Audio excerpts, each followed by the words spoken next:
Kasi, ang inyong po lingkod ay matagal na health director ng Palawan Mission. Pag nag-medical mission kami, ano ang iisip ko, paano tayo magiging different sa medical mission ng hindi mga Adventist? Una, dapat may prayer. Dapat may health lectures. Short health lectures, habang doon naghihintay mga dapat may prayer. Dapat vegetarian yung pagkain sa staff at sa mga recipient. Kayo ba po nag-medical mission, nagpapakain sa mga pasyente?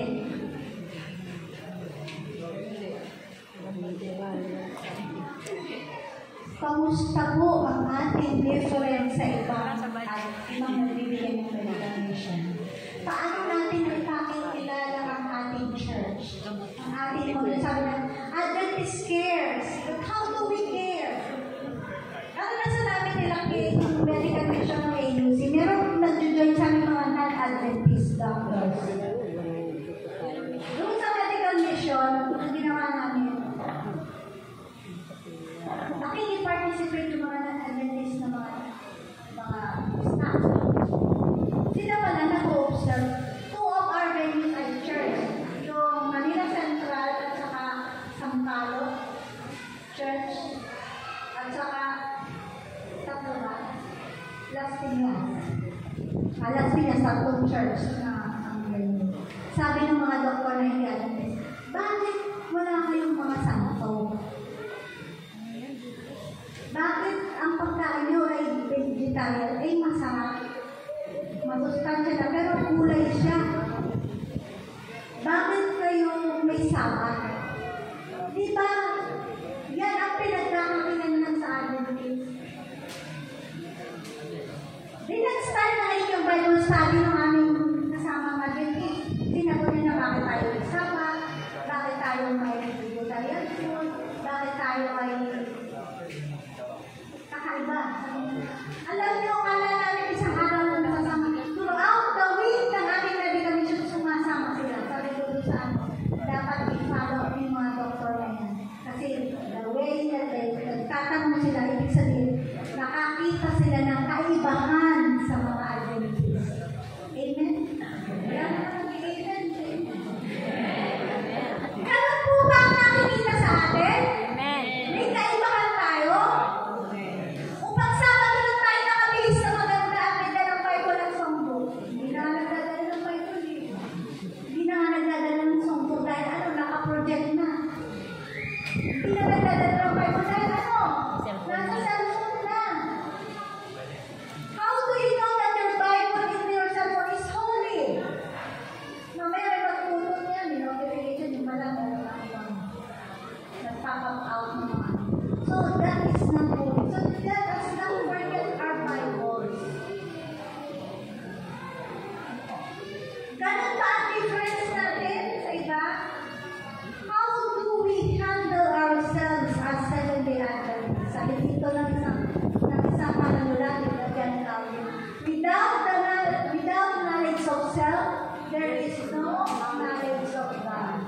Without knowledge of God, there is no knowledge of self. Ibig sabihin, kailangan kilala natin ang Diyos para kilala natin ang sarili. Hindi natin makikita, kilala ang huli ang aming sarili kung wala tayong Diyos sa atin.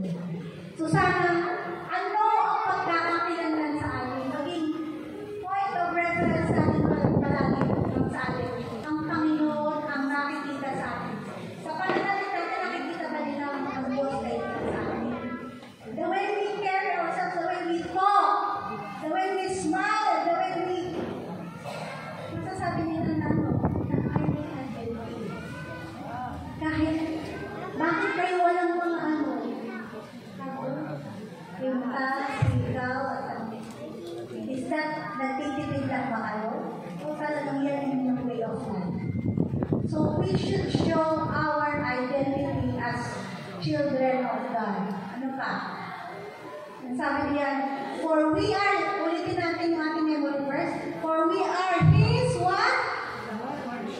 Again, for we are His created in Christ Jesus. for Good works. again, for Good works. which God prepared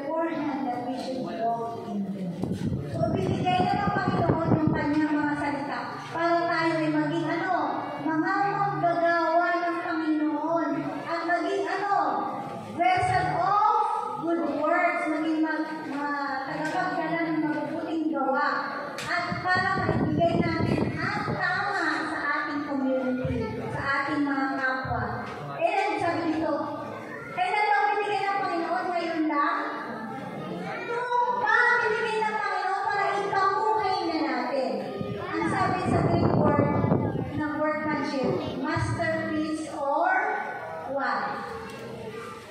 Or point. Ibig sabihin, obra maestra. Specialized. Okay. Pangalawa, letter I. Intimacy. Ano ba yung intimacy? Pag sinabing intimacy. This pertains to what? To relationship.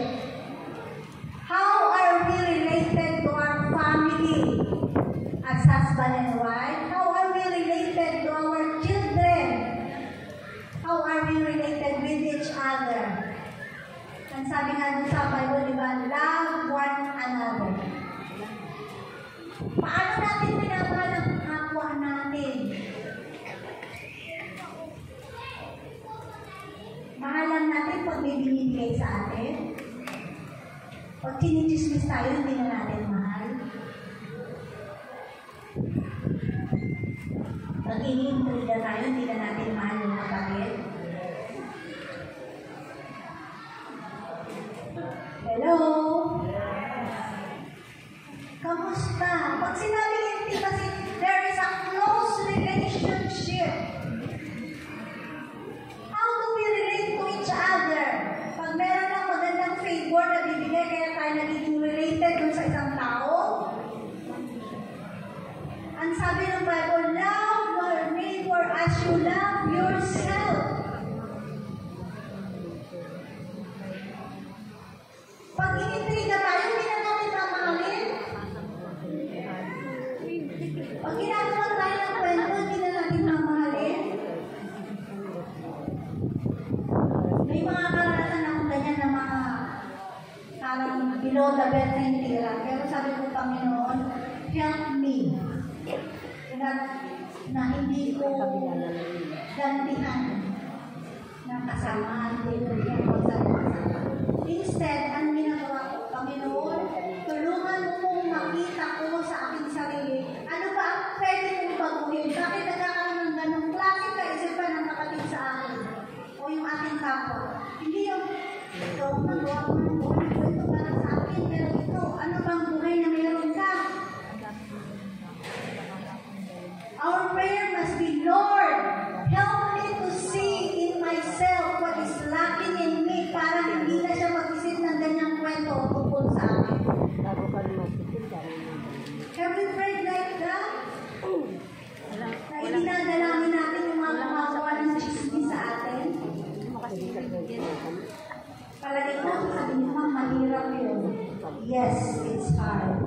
But with God, everything will be alright and everything will be possible. Amen?